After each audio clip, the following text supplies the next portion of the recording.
Live from sunny South Central Los Angeles, California, USA. Finally, it feels like summer out here in LA. Awesome. Love it. We are children of the sun for sure. Sun really charges our chi energy, so it makes a lot of sense why mother loving people love mother loving Los Angeles. Why people love the beach. I am Mark and I'm a codependent narcissist, which I love saying because it brings me so much joy. For the last month, I've been going to Codependency Anonymous meetings. And, recently I've upped going from once a week to twice a week. Why? I'm not altogether sure. But I like going. And why the fuck not? Why the fuck not? What else do I have to do? All I do is work on myself. And at 7:30 p.m. on a weekday, like, what else the fuck do I have going on? Not a lot. So I really enjoy it. Sometimes there's snacks. Sometimes not. Sometimes there's a speaker. Some other meetings there's nothing.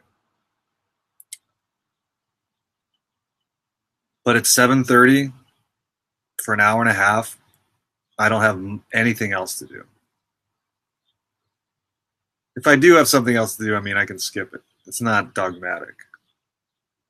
But for an hour and a half to go and to share and to listen is really fucking amazing. I understand why Marla Singer and Ed Norton's character in Fight Club went to all those support groups, because there's something really profound about sharing and listening.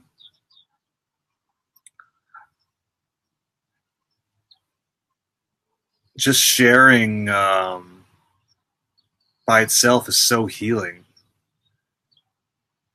I see it work out in so many different ways in my life now. I remember doing the first time I ever did ayahuasca, I had a profound life-altering experience where I saw myself live full multiple lifetimes. And I'm not going to go super into my ayahuasca journeys in this live stream.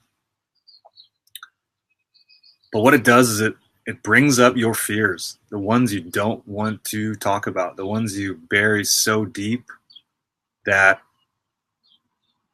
you have long ago thrown away the key and forgotten about it.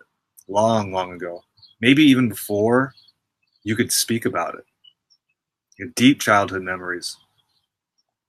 And they come out in metaphors. So if you see a lot of darkness, that's because there's a lot of shit inside of you that you have not dealt with. And I remember having these profound experiences. I went in and found, and I kind of was telling this girl, one of my dearest friends, who I love so much, I was telling her about my experience and how profound it was, and all these lives I'd lived and remembered, how I'd kind of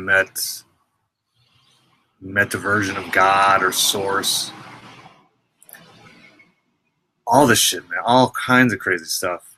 And when it came around for me to share, I said like 5% of that. 5% of my experience, because in my mind, all I could think of was, I'm not good enough. No one is going to care. No one is going to, people are going to laugh, all kinds of things. I was petrified by my own fear and of others' judgment. So I didn't really say much. And, sharing circle continued, and my friend, she she asked me why I didn't say more. And it was because I couldn't. I could not say anything more. I was too afraid. I was so afraid. I had so much fear inside of me.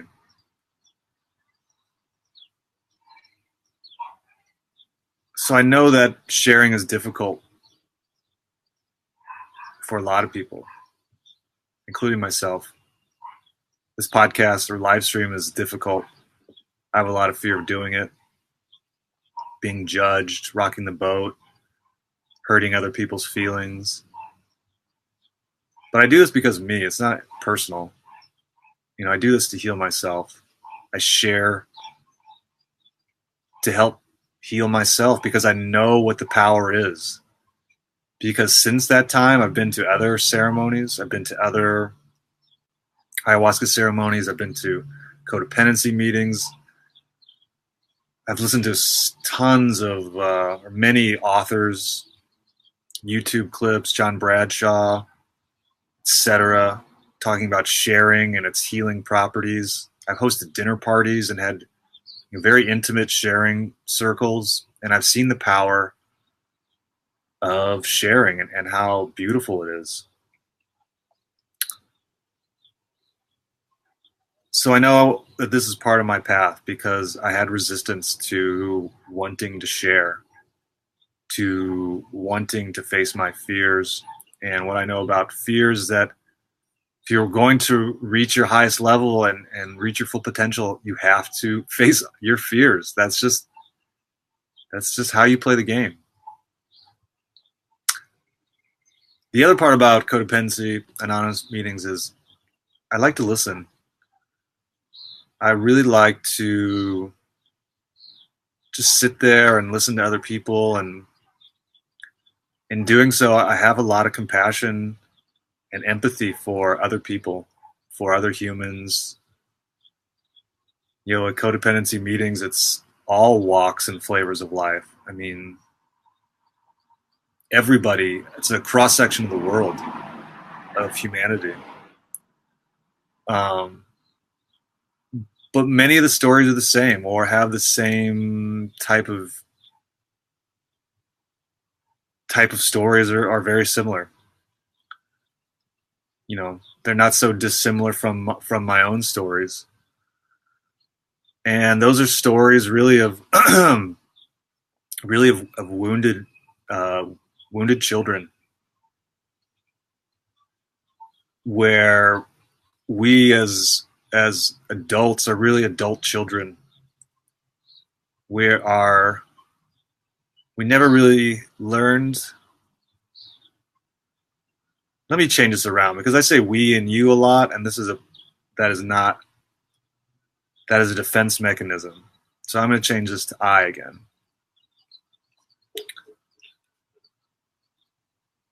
I became trapped in my own brain, like many people. My inner child was wounded, like many people. So I see a lot of parallels in myself with other people. Children learn from the ages of 0 to 7. They are in a theta brainwave state. Children soak up everything in their environment. That's why you have to be careful with what you say around children. They will soak it up. That is how children know how to use smartphones and technology, is because they see their parents using it. That's how they learn how to walk. You don't teach children how to walk. They just learn how to do it by watching their environment. And they're like this until the ages around 7 and 8, and that theta brainwave state moves into, the more adult alpha and beta, which then humans learn by repetition, doing things over and over and over and over and over and over and over and over and over and over. Shout out Marshawn Lynch. And over again. I remember learning multiplication tables was fucking difficult.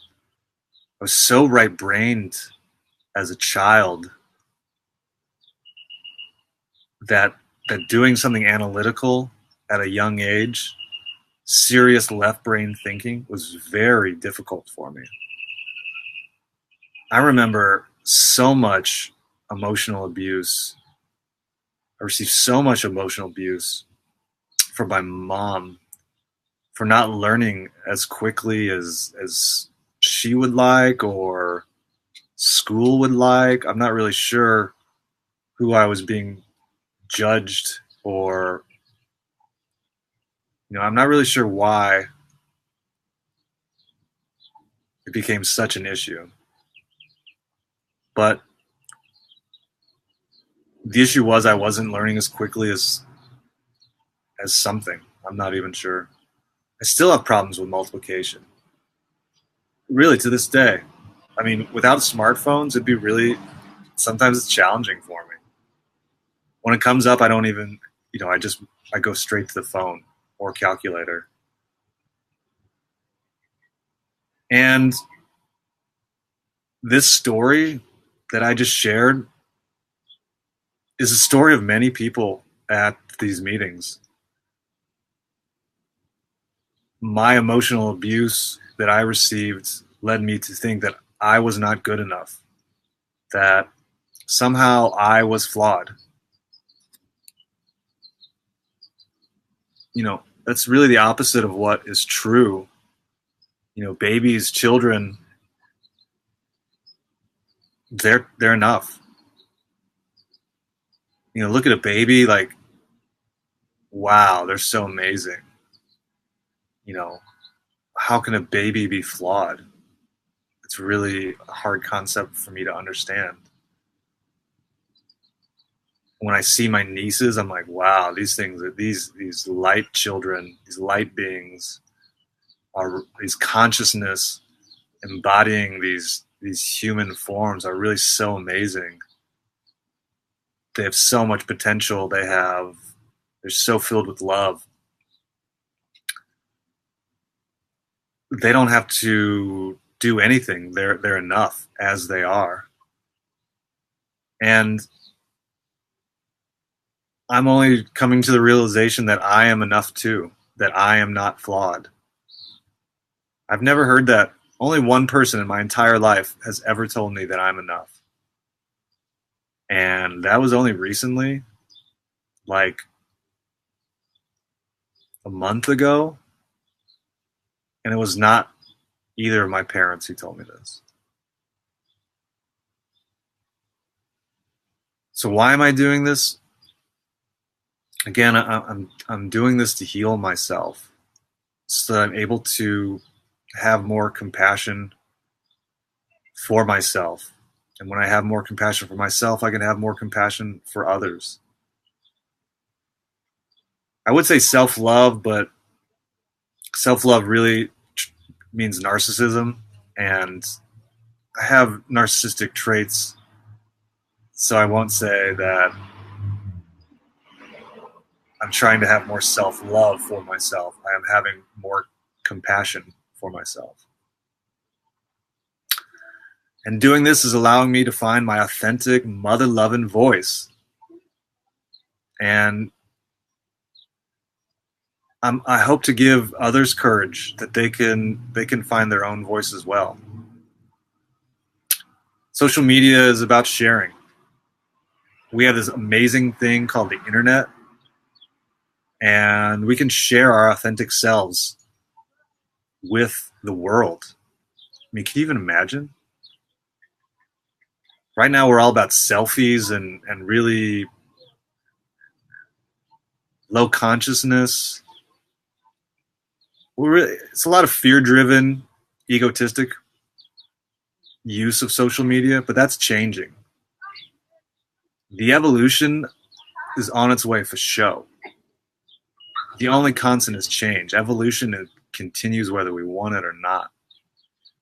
So how we view the internet, how we view social media right now, it's all changing.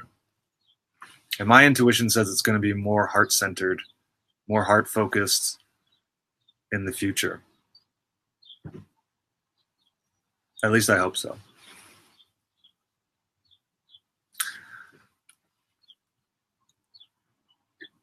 If you do find this, I hope it really brings you courage to share your own story. I really understand you. I understand your pain. I know what it's like to feel unlovable, unwanted, flawed, like you never fit in. And since I know this, I really have a lot of compassion for you. A lot of compassion and a lot of love. You have no idea. And I really appreciate just being of service and letting me share this message. And yeah, thank you.